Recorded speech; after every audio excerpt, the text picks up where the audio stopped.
Hello, ഞാനൊരു യാത്ര പോവാണ് കേട്ടോ. എങ്ങോട്ടെന്നറിയോ? ഗുരുവായൂരിലേക്കാണ്. എൻ്റെ കൂടെ എൻ്റെ അമ്മയും എൻ്റെ അനിയത്തിയും ഉണ്ട് കേട്ടോ. ഗുരുവായൂരിൽ വരാനുള്ള പെട്ടെന്നുള്ള കാരണം എൻ്റെ അനിയത്തിയുടെ കല്യാണമാണ് അടുത്ത മാസം 9-ാം തീയതി. സോ അതിനുമായി ബന്ധപ്പെട്ട് കുറച്ച് കാര്യങ്ങൾ ചെയ്യാനുണ്ടായിരുന്നു. അതുകൊണ്ടാണ് ഈ യാത്ര. പടിഞ്ഞാറേ നടയിലാണ് KSRTC സ്റ്റാൻഡ്. നിങ്ങൾക്ക് എല്ലാവർക്കും അറിയാമെന്ന് വിചാരിക്കുന്നു. അതിൻ്റെ അടുത്ത് തന്നെയാണ് പപ്പ റൂം ബുക്ക് ചെയ്തത്. പപ്പ ഞങ്ങളുടെ കൂടെ യാത്രയിലില്ല. ഞാനും എൻ്റെ അമ്മയും എൻ്റെ അനിയത്തിയും മാത്രമേ ഉള്ളൂ. ഇന്ന് പ്രാവശ്യം മോനെയും കൊണ്ടുവന്നിട്ടില്ല. കാരണം അവന് കസിൻസ് വന്നതുകൊണ്ട് എനിക്ക് അവനെ കൊണ്ടുപോകാൻ പറ്റിയില്ല. അവൻ അവിടെ കളിക്കാമെന്ന് പറഞ്ഞു. അങ്ങനെ ഗുരുവായൂരെത്തി. ഞങ്ങൾ അത്യാവശ്യം നല്ല ടയേർഡായിരുന്നു. അത് കഴിഞ്ഞിട്ട് ഒരു ചായ കുടിച്ചിട്ട് റൂമിലേക്ക് പോകാമെന്നുള്ള തീരുമാനത്തിലായി. അങ്ങനെ ഞങ്ങൾ ചായ കുടിച്ച് ആ റൂമിൻ്റെ തൊട്ടടുത്തുള്ള ചായക്കടയിലായിരുന്നു ചായ കുടിച്ചത്. അത് കഴിഞ്ഞ് ഞങ്ങൾ റൂമിലെത്തിയപ്പോൾ ഞാൻ കുറച്ചൊന്ന് അവിടെ ഇങ്ങനെ ലേസി ആയിട്ടിരിക്കും. ഇവർ അതിനെ അകത്ത് കയറാനുള്ള പരിപാടിയിലായിരുന്നു. അങ്ങനെ എല്ലാവരും റെഡിയായി. എൻ്റെ അമ്മയ്ക്ക് മാല കൊടുക്കാനുണ്ടായിരുന്നു, പിന്നെ പട്ടും. അങ്ങനെ എൻ്റെ അമ്മയും എൻ്റെ അനിയത്തിയും എന്നെ ഏറ്റവും കൂടുതൽ സപ്പോർട്ട് ചെയ്യുന്ന 2 പേരാണ് കേട്ടോ. യൂട്യൂബ് ചാനലിൽ കുറേ കാര്യങ്ങൾ പറഞ്ഞു തരികയും ക്രിട്ടിസൈസ് ചെയ്യുകയും ചെയ്യുന്ന 2 പേരാണ്. അതുകൊണ്ട് തന്നെ അവർക്ക് വീഡിയോ എടുക്കാനും എൻ്റെ കൂടെ തന്നെ വീഡിയോയിൽ വരാനൊക്കെ ഇഷ്ടമാണ്. അധികം സംസാരിക്കൊന്നുമില്ല, എന്നിരുന്നാലും അവർക്ക് ഇഷ്ടമാണ്.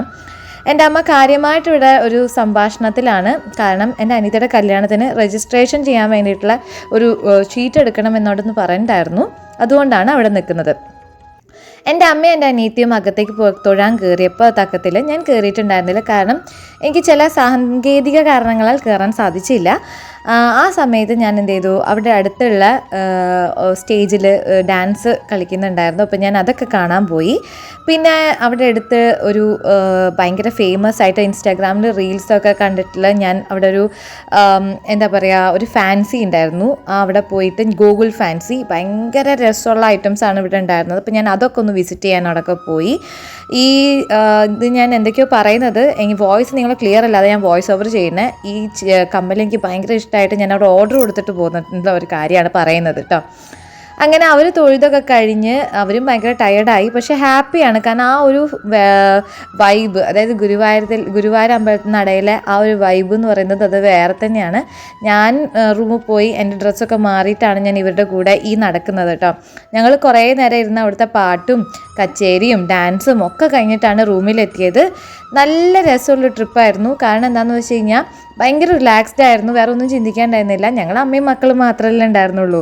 പിന്നെ രാവിലെ എണീച്ച് വീണ്ടും ഒന്ന് പുറത്തേക്ക് ഇറങ്ങിയ സമയത്ത് കല്യാണങ്ങളുടെ തിരക്കാണ്. അപ്പം ഞാൻ എൻ്റെ അനിയത്തിയോട് പറയുന്നുണ്ട്, അടുത്ത മാസം ഇതേപോലെ ഇങ്ങനെ നിൽക്കേണ്ട അവസ്ഥ വരില്ലേ എന്ന്. എല്ലാവരും പ്രാർത്ഥിക്കണം കേട്ടോ.